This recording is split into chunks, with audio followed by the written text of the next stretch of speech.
আসসালামু আলাইকুম রহমতুল্লাহ।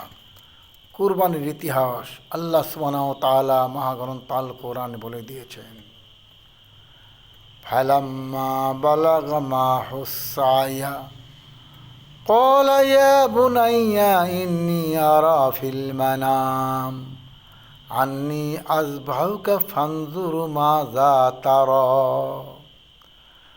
যখন ইসমাঈল আলাইহিস সালাম তার পিতার সাথে চলাফেরার করার বয়সে উপনীত হলেন, তখন ইব্রাহিম আলাইহিস সালাম বললেন, হে আমার ছেলে, আমি স্বপ্নে দেখেছি যে আমি তোমাকে জবাহ করছি, অতএব বলো তোমার মতামত কি? ক্বালা ইয়া আবাতি ফাআল মা তুমারু সাতাজিদুনি ইনশাআল্লাহু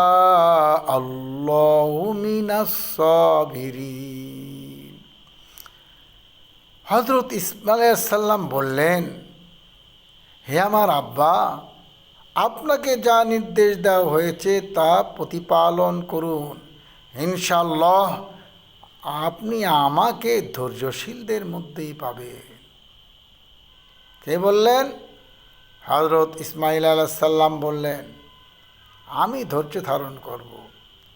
সেই কথাটাই সেই বেদের মধ্যে বলা হয়েছে, অথর্ববেদে, মূর্ধন্যস্য শংস অথর্ব হৃদয়ং চজট মস্তিষ্ক দদব প্রয়রয়ট প্রবমন বিশীর্ষত ততব অথর্ব শের দীপ্ক সমজ্জিত তত প্রাণ অভিরক্ষিত শির অন্য মথ মন। হিন্দুদের গ্রন্থের মধ্যেও কথাটা এইভাবে আছে। ইব্রাহিম আলাইহিস সালাম যখন বললেন তার পুত্রকে, হে আমার বৎস, ভগবান তোমার শের কামনা করেছে, বলো তোমার মতামত কি? মতামত দিলেন, মস্তিষ্ক দদব প্রয়রয়ট পবমন অভিশীর্ষত।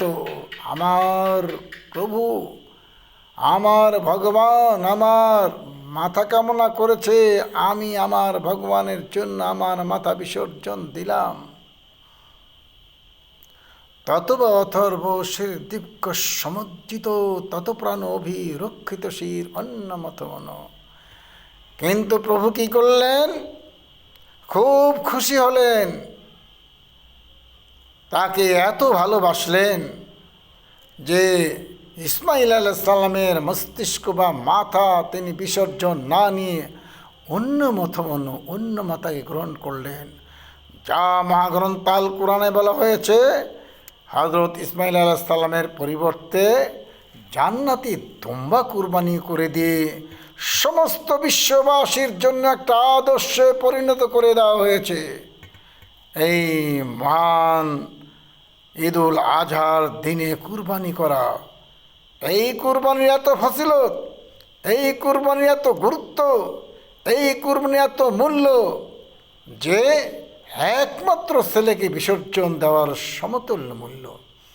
তাই আমাদের যাদের কুরবানি করার সাধ্য আছে, আমরা সবাই যেন কুরবানি করি। এটাই আল্লাহকে খুশি করার উত্তম এক পন্থা। ওয়ামাল হায়াতাদ দুনিয়া ইল্লা মাতাউল গুরুর।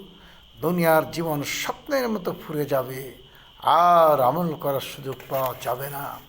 তাই আসুন অবহেলা না করে এই আমলটি গুরুত্ব সহকারে করি। আসসালামু আলাইকুম।